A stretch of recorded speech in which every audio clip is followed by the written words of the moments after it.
Hello everyone, I'm Scott Douglas, the Public Information Officer for the Oklahoma City Fire Department. We just want to provide a quick update over the month of January 2024, just what our firefighters have been up to in the community. As our city grows, we've seen a lot of growth here in the Oklahoma City area. That's just going to potentially lead to an increase in emergency incidents, and we did see that in the year of 2023 being a record year, responding to just over 95,000 emergency calls. So with 2023 being a record year for us, we want to say thanks to our dispatch because they touch and organize every one of those emergency calls. So thank you. You have met the need, so we appreciate that and the work that you do in the dispatch section. January emergency incidents, we responded to 71 structure fires, 637 auto accidents, and 207 grass trash fires. And we're just going to touch on just a few incidents, some more major incidents that we saw in the month of January. Starting with January 5th, we made a commercial fire alarm just south of Oklahoma City downtown area, southwest 15th and Robinson.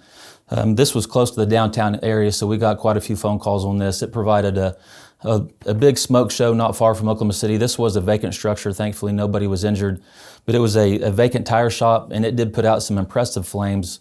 Fortunately, firefighters arrived on scene, and we had to use some aerial operations, douse it from above. It was more or less a surround and drown fire, but thankfully no injuries occurred during this incident, and we were quickly able to extinguish the flames. The second incident we want to talk about, more of a major incident, was the ice storm. The ice storm brought some extra calls. We responded to 218 water cutoffs across the city. And what we see is that the pipes will freeze, but then when the temperatures warm back up, these bursted pipes then present themselves as they thaw out.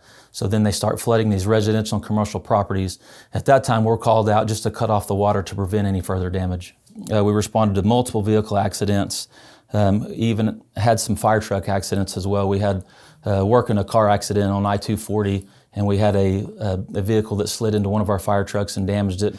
We did also respond to some kids playing on the ice, and this is just something we typically see across our metro when the ponds, the lakes, they freeze over. People tend to want to go out and use these as playgrounds. We discourage this. You do not know how thick the ice is. We've had several people fall through the ice. Fortunately, the month of January, we didn't see anybody fall through, but we did respond to several complaints of kids playing on the ice, some concerned citizens worried about them falling through. And just with the temperature swings in Oklahoma, the ice thickness was just, you just don't know. So we just advise never to do this, never walk out on the ice, don't trust it, it's not worth risking your life over. But we did take advantage, our dive team, we took advantage of some training during this time.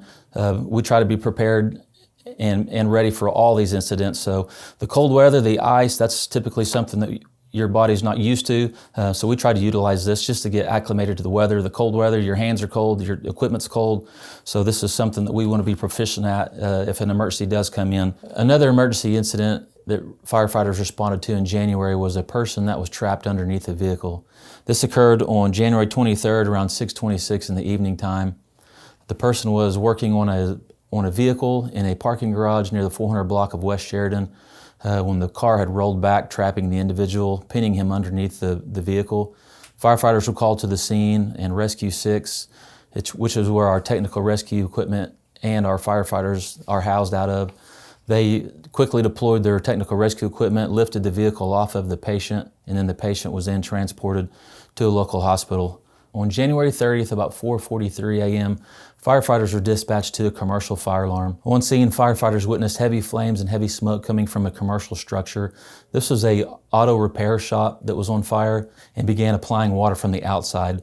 There was no life hazard inside this structure, so we wanted to make sure our firefighters were not harmed. There was a roof collapse, no injuries to civilians or our firefighters, so we're thankful for that, but there was heavy fire damage to this structure. Another incident we want to talk about is last year we started our whole blood program. We did get a phone call from a fire department in western Oklahoma where a victim fell under a bulldozer. He was trapped under a bulldozer. He had his leg caught, and they were transporting him to a hospital here in Oklahoma City. So this was a great opportunity for us to utilize our whole blood program. We met them halfway in between Elk City and Oklahoma City.